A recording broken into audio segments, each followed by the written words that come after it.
Ibinigay ko ang virginity ko sa taong hindi ko kilala.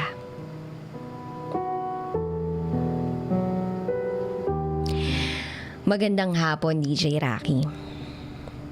Isa ako sa mga listener mo sa YouTube at hangang-hanga ako sa kagalingan mong magbasa ng mga secret file. Kaya naman, naisipan ko na i-share din ang sarili kong secret file. Itago niyo ako sa pangalang Julieza. 20 years old, taga Mindanao. Second year high school pa lang ako noon. Natuto na ako mag-cutting class sa paaralan namin. Pasok ngayon, cutting bukas. Ina-alternate ko ito. At sa pagkakating namin, naggagala kami kung saan-saan. By the way, night class kasi ang meron ako. Kaya ang dali-dali lang sa akin pag nagka-cutting at pag naggagala kami. Isang gabi, sa paggagala namin, merong huminto sa harapan namin na isang kotse. May lumabas na isang lalaki sa magarang sasakyan na ito. At ayun, nakikipag-usap sa amin hanggang sa gusto niyang kuhain ang cellphone number ko. At dahil sa mapilit itong lalaking to, ibinigay ko na lang para umalis na siya. Pero eto ang nangyari. Bago siya umalis, talagang miniskol niya pa yung cellphone number ko. At kinabukasan, nag-text siya sa akin at ang sabi niya ay, "Hi ganda." Nag-reply naman ako ng, "Who you?" At nag-reply naman siya ng, "Ako nga pala yung kagabi na nanghingi sa'yo ng cellphone number mo." Ang reply ko, "Okay." Simula nun, palagi na kaming nagte-text at dumaan ang mga linggo na gusto na niyang makipagkita sa akin. Meron daw siyang ibibigay sa akin. At dahil may ibibigay siya sa akin, ayun nga, nagkita kami. Pero, dinala niya ako sa isang lugar na walang kusina. Oo, pumayag ako na dalhin niya ako doon kahit wala pa akong karanasan sa mga ganyan. Pero sabi ng kaibigan ko, kwento niya sa akin, masarap daw yun. At ayun na nga, may nangyari sa amin. Ang sakit pala. Sabi ng kaibigan ko, masarap. At eto pa, hindi makapaniwala yung lalaki na siya ang nakauna sa akin. Kasi daw, yung itsura namin ng mga kaibigan ko nung nakita niya kami sa daanan, para daw kaming mga tambay. Kaya siguro, doon niya ako agad dinala. Ako na tanga, naniwala sa kaibigan ko na masarap yun. Yun pa lang, sakit-sakit. By the way, nasa 30 plus na yung tao. At matapos namin dun, meron siyang inabot sa akin na isang cellphone. Tinanong ko siya kung bakit niya ako binigyan nun. Ang sabi niya, "Nakita ko kasi yung cellphone mo nung pag-miss call ko halos ang tigas pindutin nung ini-end call mo."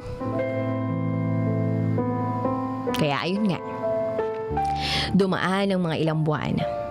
Nagpapalitan na kami ng I love you and I miss you. Naing-in love na rin ako sa kanya. Kasi hindi lang siya gwapo, kundi mabait din siya. Palagi niya ring dinadagdagan yung baon ko sa school. At sa tinagal-tagal ng relasyon namin, almost 1 year na, marami nang naganap. Tapos, bigla ko nalang nalaman na may asawa at anak na pala siya. Nalulungkot naman ako kasi mahal ko na siya sa kabila ng nalaman ko. At kahit ganun, gusto niya pa rin makipagkita sa akin. Siyempre, gusto niya pa rin doon sa malamig na kwarto, yung walang kusina. Kasi doon lang din namin maitatago yung relasyon namin. Wala naman ako magagawa kasi mahal na mahal ko siya. Ewan ko ba kung bakit ganun ko siya kamahal. Siguro dahil siya yung unang beses na nakasama ko. Sa alam niyo na. Ewan ko. Alam ko naman na mali eh. Maling-mali talaga. Maling-mali na makipagrelasyon sa taong may pamilya na. Pero tao lang naman ako. Nagmamahal. At yun din naman yung pinapakita niya sa akin. Mahal niya din ako. Isang araw, nawala ko yung cellphone na binigay niya sa akin. At sa pagkakataong yun, nawalan kami ng communication. 1 taon niya akong hindi na contact. Hindi niya rin ako makagilap sa social media.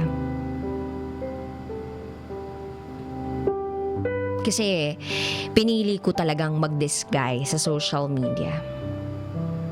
Hanggang sa isang araw daw naisipan niya yung friend ko. Yun ang kukontakin. Alam niya kasi yung pangalan nun. At doon niya ako sinearch sa Facebook nung friend kong yun. Hanggang bistado na ako. Nakita niya na ako. At nagkaroon kami uli ng ugnayan. Laking gulat niya at nadismaya siya. Sising-sisi siya sa nalaman niya. Nabuntis na ako. Buntis na pala ako sa ibang lalaki. Oo. Buntis na ako sa pagkakataong yun. Sana daw hindi nagkaroon ng chance na nagkahiwalay kami. Sana sa kanya lang ako. Pero alam mo, sa kabila ng lahat, tanggap niya pa rin ako. At mahal niya pa rin daw ako. After kong manganak, dumaan ng ilang buwan, handang-handa nang lumaban ang katawan ko. Nakipagkita na naman siya sa akin kahit may asawa na ako. Pero kasi LDR kami ng asawa ko kasi nasa abroad to. Hindi ko mapigilan. Nakipagkita ako, may nangyari na naman sa amin. Tapos, nakagawian na namin. Kasi ramdam na ramdam ko pa rin yung pagmamahal ko sa kanya. Kaya ibinibigay ko yun. Kahit parehas na kaming merong asawa at anak.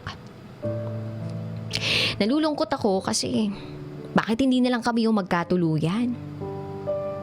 Bakit ibinigay pa kami sa iba? Yung tipong nagkakatikiman na nga kami pero hindi kami itinadhana. Siya kasi yung gusto ko eh. Kasi sweet siya sa akin. Tapos, damang-dama ko yung pagmamahal niya. Hindi tulad ng asawa ko. Na parang palagi na lang akong kinokontrol. Feeling ko nga, walang pagmamahal ang namamagitan sa amin ng asawa ko. Nasanay kasi ako sa taong mahal ko na minamahal din ako. Sising-sisi na rin ako dahil nagpabuntis agad ako sa iba. Gayong iba naman talaga yung mahal ko. Hindi kagaya nung dati na pag gusto naming magkita, magagawa ng paraan. Ngayon, meron nang nagmo-monitor sa akin. Nalulungkot ako. Sobra. Kasi dati wala namang nagbabawal lumabas-labas.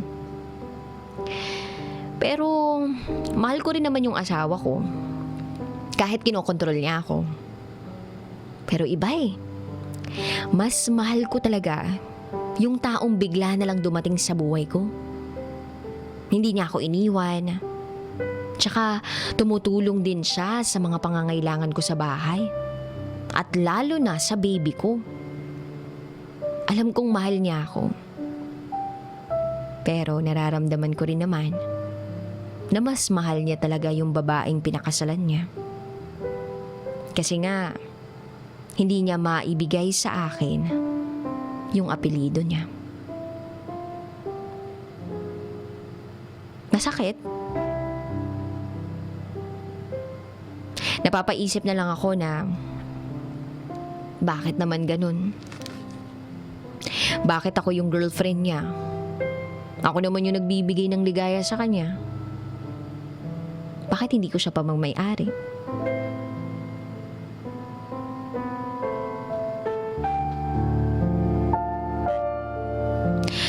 Hindi naman ako yung tipong maninira ng pamilya, mangangambala, o manggagambala. Gusto ko naman syempre tahimik yung pamumuhay nila. Masaya naman ako doon. Kapag masaya siya, mas lalong masaya ako pag nagkikita kami. Pero ang dami ko pa rin katanungan sa isip ko. Bakit kailangan ko pang magtago, maglihim, hindi maipakilala? At doon ako nasasaktan. Hindi ko alam kung kaya ko siyang kalimutan at iwanan para lang matahimik na kami. Kasi sa ngayon nagdududa na rin yung asawa ko sa akin. Inaaway niya ako kasi iba na daw yung pakikitungo ko sa kanya. Sweet kasi ako sa kanya nung hindi pa kami. At nung naging kami na, sweet pa rin naman ako. Pero nung nag-abroad na siya at hindi na kami nagkita, parang iba na yung nararamdaman ko sa kasama ko. Ano nga bang gagawin ko? Kakalimutan ko na ba itong lalaking nagpatibok uli ng puso ko para matahimik na yung kanya-kanyang pamilya namin? O ipagpapatuloy ko kung ano yung meron sa amin? Mahal ko naman yung asawa ko eh. Pero mas mahal ko yung taong hindi ko kilala ng buo. Ano nga bang gagawin ko? Sino nga ba sa kanila ang pipiliin ko? Hindi ko maikakaila, DJ Rocky, na maraming beses nang nangyayari ang hindi dapat mangyari sa amin nitong lalaking kinikita ko. Nakokonsensya na ako sa asawa kong nasa abroad. Dahil baka rin mabuntis ako nito. Pero alam na alam ko na hindi ako pananagutan nito. Kasi parehas kaming may pamilya na. Sana matulungan niyo ako. Muli, ako si Julieza. At ito ang aking secret file.